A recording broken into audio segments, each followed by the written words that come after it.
temeinice, raporturile dintre soț sunt grav vătămate și continuarea căsătoriei nu mai este posibilă, la cererea unuia dintre soți, după o separare în fapt ce a durat cel puțin 2 ani de zile, și la cererea celuilalt dintre soți, a cărui stare de sănătate face imposibilă continuarea căsătoriei.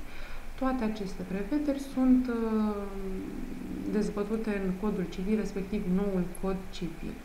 Chiar dacă există copii minori din căsătorie și cei doi soți se înțeleg cu privire la realizarea divorțului, ei se pot adresa pentru divorțul prin acord atât instanței de judecată, cât și ofițerului de stare civilă, notarului public, de la locul căsătoriei sau al ultimei locuințe comune a soților, care poate constata desfacerea căsătoriei prin acordul soților, acestora din urmă eliberându-li se un certificat de divorț potrivit legii.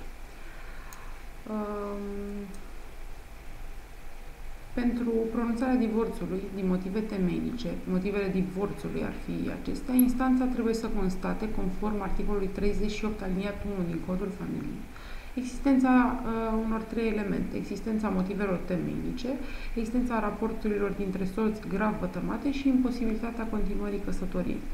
Prin urmare, în acest caz, instanța nu trebuie să constate numai culpa soților, ci și că raporturile dintre soți sunt grav și iremediabil vătămate, iar continuarea căsătoriei nu mai este posibilă.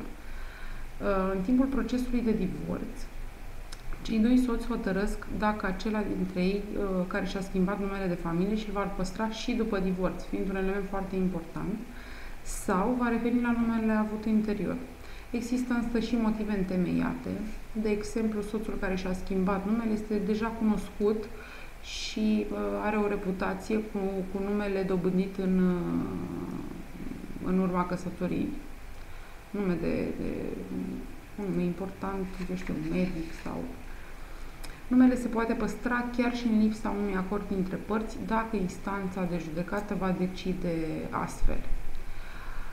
Pentru motive temeinice ale soțului care solicită păstrarea numelui său, luându-se în considerare interesul minorului, instanța va putea dispune păstrarea numelui și în cazul lipsei de acord. Cum vă spuneam, numai instanța poate decide acest lucru. În baza noului Cod Civil, divorțul prin acordul soților poate fi pronunțat de către instanța judecătorească indiferent de durata căsătoriei și indiferent dacă există sau nu copii minori rezultați din căsătorie. La soluționarea cerilor accesorii divorțului referitoare la încredințarea copilului minor sau obligația de întreținere și folosirea locuinței, instanța va ține seama și de interesele copilului, care, cum vă spuneam în instanță, interesul copilului este superior față de orice altă cerere adresată instanței de judecată. Cererea de divorț prin acord se depune de ambii soți sau de unul, celălalt soț, acceptând această cerere. În acest caz, instanța nu va stabili niciun fel de culpă a vreunuia dintre soți la desfacerea căsătoriei, divorțul fiind de comun acord și având motive temeinice. Asistența unui avocat într-un demers privind divorțul este recomandabilă, chiar dacă nu este obligatorie. Părțile se pot reprezenta și singure în procedura litigioasă, dar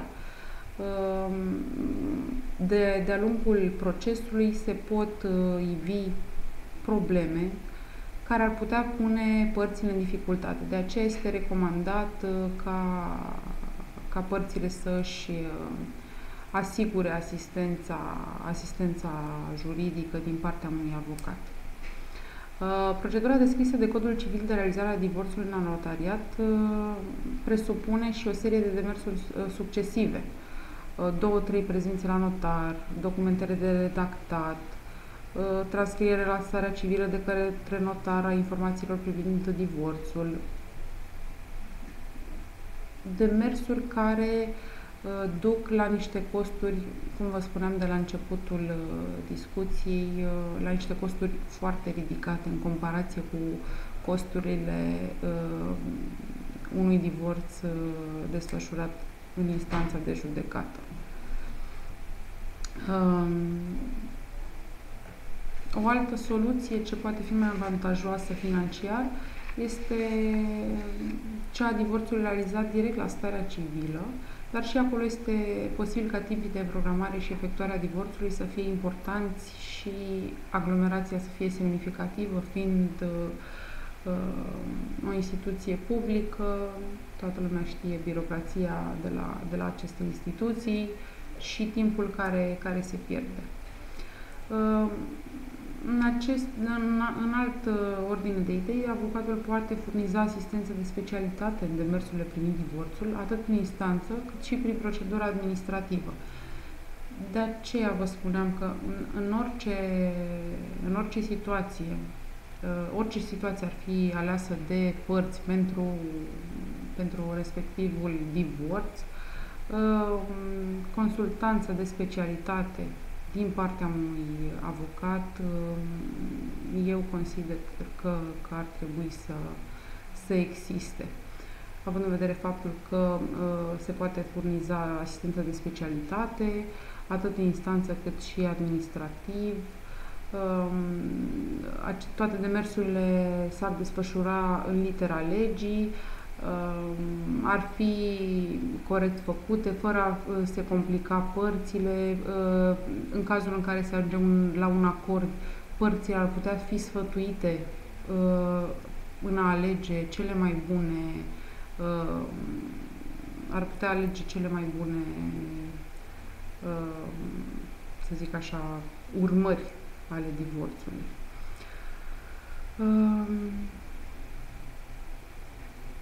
Despre taxa de timbru a divorțului pe cale judecătorească, se calculează în funcție de temeiul de drept pe care îl va avea instanța de judecată. Pot să înceapă, să zic așa, taxele de timbru undeva de la 50 de lei și se pot ridica până la o sumă de 200, poate și mai mult de lei. În cazul în care există copii minori, un aspect foarte important ar fi că ar trebui cât se poate de mult să fie protejați. Dacă au mai puțin de 11 ani, nu vor fi ascultați în instanță și opinia minorului nu va conta, însă dacă are o vârstă mai mare de 11 ani, va fi audiat de judecător în Camera de Consiliu pentru a vedea opinia copilului minor în vederea încredințării unui părinte pe lângă care copilul ar putea să-și desfășoare, eu știu, activitățile școlare și să se formeze și să crească într-un mediu și într-un ambient cât mai potrivit. Din punctul meu de vedere, ar trebui să se protejeze interesele minorului și, dacă se poate, cât mai mult posibil să se meargă pe un divorț amiabil care să apere interesele tuturor părților, dat fiind faptul că au format o familie și din diverse motive această familie nu mai poate continua sub forma respectivă. Deci ce ar fi de reținut în procedura divorțului ar fi faptul că trebuie depusă cererea de unul dintre soți, semnată cererea personal, poate avea loc în 3 locații, în speță judecătoria, în circumscripția căruia soții au avut ultimul domiciliu comun sau unul dintre soți mai locuiește la respectivul domiciliu, la oficiul stării civile din orașul de domiciliu al respectivilor soți sau în fața notarului public, un notar public care își desfășoară activitatea în circumscripția Curții de Apel de la domiciliul soților respectivi. Ca și termen, în instanță durează în funcție de procedura aleasă, fie ea prin pe calea amiabilă, fie un divorț, eu știu, cu divergențe, poate dura undeva de la 3 luni de zile până la un an, 2, depinde dacă se ajunge la cale de atac sau decizia, hotărârea instanței de fond este favorabilă ambelor părți. În cazul în care există copil, acesta poate fi încredințat unuia dintre părinți sau custodia poate să fie comună. Dacă respectivul copil minor are sub 11 ani, nu va fi ascultat de instanța de judecată în alegerea părintelui. În cazul în care are peste această vârstă, va fi citat în Camera de Consiliu la o discuție cât se poate, să zic așa, de liberă cu judecătorul respectivului dosar. Costurile, cum vă spuneam de la început, sunt mult mai scăzute în cazul în care divorțul se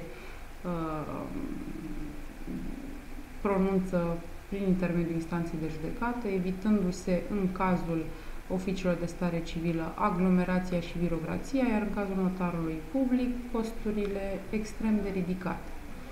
Plus, din punctul meu de vedere, în fața notarului un divorț nu parcurge toate etapele și nu poate acoperi toate solicitările părților, astfel cum pot fi cuprinse în hotărârea de judecată și cum pot fi soluționate în fața unui judecător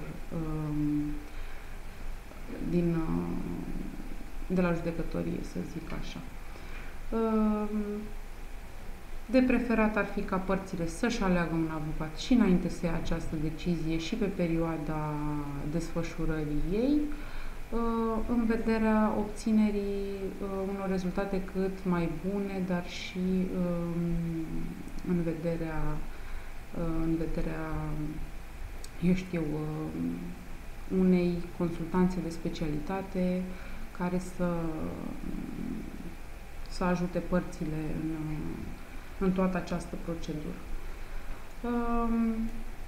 Casa de avocatură Coltuc se ocupă cu astfel de litigi cu precădere, având un departament al dreptului familiei în cadrul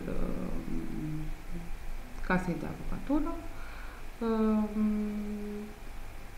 Cam astea ar fi problemele dezbătute, să zic așa, în cadrul acestei discuții cu privire la divorț. În cazul în care ar fi întrebări suplimentare, fără niciun fel de probleme se va răspunde la ele, emisiunea urmând să mai aibă loc pe marginea acestui subiect. Cu acesta o să închei emisiunea de astăzi în care s-a vorbit despre divorț, urmând să vă mulțumesc pentru atenția acordată și să vă invit să urmăriți în continuare emisiunile realizate de colaboratorii Casei de Avocatură Coltuc. Vă mulțumesc!